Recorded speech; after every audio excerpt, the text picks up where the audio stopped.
পূজা করার জায়গা, যে জায়গাটা আল্লাহর জন্য সিজদা করা হয় ওই জায়গাটাকে মসজিদ বলা হয়েছে। এই আমার মুসলমান ভাইরা শুনে নেন, আপনি বাড়িতে নামাজ পড়বেন, আপনি বাড়িতে নামাজ পড়বেন, দোকানে নামাজ পড়বেন, বাজারে নামাজ পড়বেন, মাঠে নামাজ পড়বেন রে মুসলমান, নামাজ হয়ে যাবে। কিন্তু নবীর হাদিস আছে, আমার উলামায়ে কেরাম বসে আছেন, উম্মত রে, তুমি যদি বাজারে নামাজ না পড়ে, দোকানে যদি নামাজটা না পড়ে, তুমি যদি বাইরে মাঠে নামাজ না পড়ে আল্লাহর ঘর মসজিদে তুমি জামাতের সাথে নামাজ পড়ো, তাহলে একার নামাজ থেকে, বাড়িতে দোকানে নামাজ থেকে মসজিদে নামাজ পড়ার ফজিলত 25 কিংবা 27 গুণ তুমি নাকি পেয়ে যাবে। শুধু তা নয়, আল্লাহ রাসূল 1400 বছর আগে এলান করে দিয়েছেন, মান বানা লিল্লাহি মসজিদান বানাল্লাহু লাহু বাইতান ফিল জান্নাহ। আল্লাহ রাসূল এলান করেছেন, ও আমার উম্মতের শুনে নাও, তোমরা যদি আল্লাহর এখন ঘর বানিয়ে দাও, আল্লাহর এখানে ইবাদতখানা বানিয়ে দাও, আল্লাহ যদি এখন মসজিদ বানিয়ে দাও, আল্লাহ তাবারক ওয়া তাআলা তোমার জন্য জান্নাতের ভিতরে এখন ঘর বানিয়ে দেবেন। দুনিয়াতে আল্লাহর ঘর বানাবে, তোমার জন্য জান্নাতে আল্লাহ ঘর বানাবে। দুনিয়াতে এখন ইবাদতখানা মসজিদ বানাবে, আল্লাহ তাবারক ওয়া তাআলা তোমার জন্য জান্নাতের ভিতরে এখন ঘর বানাবে। এবার বলবেন, মাওলানা এখন মসজিদ বানাইতে 50 লাখ খরচ আছে, মাওলানা এখন মসজিদ বানাইতে 10 লক্ষ খরচ আছে, এখন মসজিদ ছোট্ট করে বানাইতে 5 লক্ষ টাকা খরচ আছে, মাওলানা আমি এত টাকা দিতে পারবো না, এত টাকাতে এক মসজিদ আমি বানাইতে পারবো না। আল্লাহর নবী একদিন সাহাবায়ে কেরামকে এলান করে দিলেন, ও আমার সাহাবার দলেরা, তোমরা শুনে নাও, আমার যে মদিনার মসজিদ, মসজিদে নববী আছে রে, এই মসজিদের সামনে একটা জায়গা আছে, ফাঁকা জায়গা, ওই জায়গাটা কে তোমরা এমন আছো, এই জায়গাটা যদি কিনে খরিদ করে তোমরা মসজিদে লাগিয়ে দিতে পারো।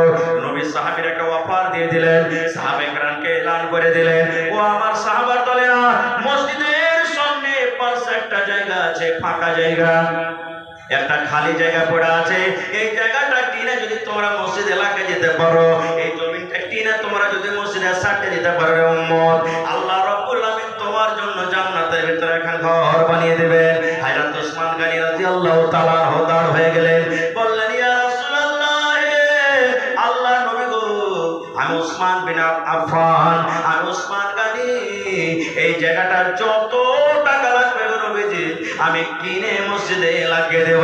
আল্লাহ রাসূল বলেছেন, ওসমান তোমার জন্য আল্লাহ রাব্বুল আলামিন জান্নাতের ভিতরে এখন ঘর বানিয়ে দেবে। তাহলে বোঝা গেল আপনি গোটাই মসজিদ পারবেন না। আজকে ধরেন মসজিদে 30 লক্ষ টাকা খরচ আছে, আপনি দিলেন 5,000, কেউ দিলে 50,000, কেউ দিলে 1 লাখ, কেউ দিলে 100, এই করে করে করে করে করে 30 লাখ টাকা দিয়ে ছাপ করা হয়ে গেল। কেউ ছড় দিয়ে দিলেন, কেউ গিট্টি দিয়ে দিলেন, কেউ সিমেন্ট দিয়ে দিলেন, এই করে করে যদি মসজিদের শরীক হয়ে গেল, মসজিদের দানে শরীক হয়ে গেল, মসজিদের নির্মাণে শরীক হয়ে গেল, আল্লাহ রাসূল বলেছেন, উম্মত যত লোক দানে শরীক হবে রে, সমস্ত লোকের জন্য রব্বুল আলামিন জান্নাতের ভিতরে এখানকার ঘর বানিয়ে দেবেন। নারে তাকবীর! সমস্ত লোকের জন্য জান্নাতের ভিতরে আল্লাহ এখানে ঘর বানিয়ে দেবেন। এবার বলবেন, মাওলানা ঘর কে বানাবে? কোন লোকেরা মসজিদ বানাবে? মসজিদটা আল্লাহ তাবারক ওয়া তাআলা কোন লোকের হাতে আল্লাহ নির্মাণ করাবেন সেটাও আল্লাহ কোরআনে বলে দিয়েছেন, ইন্নামা ইয়ামুরু মাসাজিদাল্লাহি মান আমানা বিল্লাহ। এই করে করে করে করে আরো কিছু কথা আছে।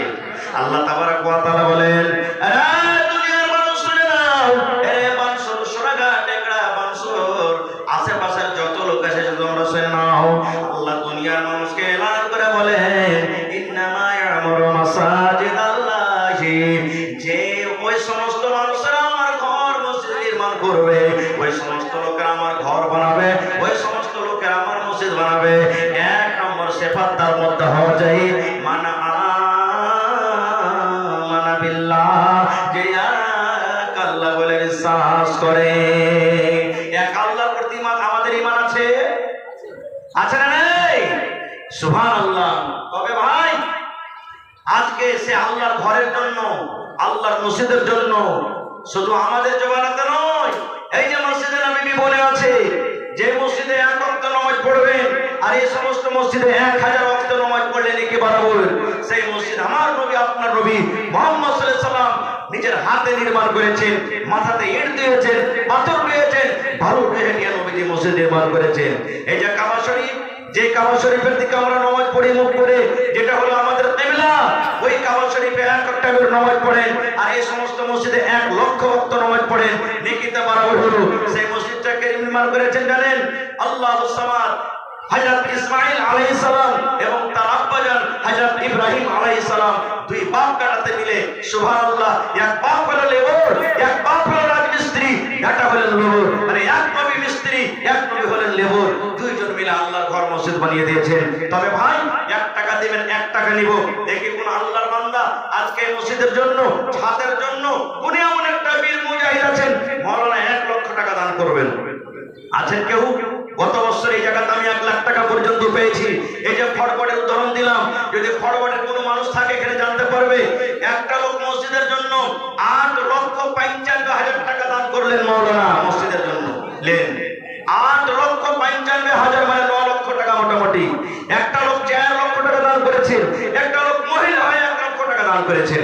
দেখি আজকের জালসাতে 30 লক্ষ টাকার দরকার আছে মসজিদে, দেখি কোন আল্লাহর বান্দা আছেন মাওলানা আমি 1 লক্ষ টাকা দান করলাম, মাওলানা আমি 50,000 টাকা দিলাম, মাওলানা আমি 25 করে দিলাম, মাওলানা আমি 5 কুইন্টাল রডের দাম দিয়ে দিলাম, কেউ 100 বড়া সিমেন্টের দাম দিয়ে দিলাম। এই করে করে আসেন আল্লাহর ঘরের জন্য। আল্লাহ আপনাদের প্রতি কত দয়া মেহেরবান করবেন, আল্লাহ আপনাদের উপরে কত রহম করেছেন যে এই দুনিয়াতে মসজিদ বানাবেন। এটা মসজিদ নয়।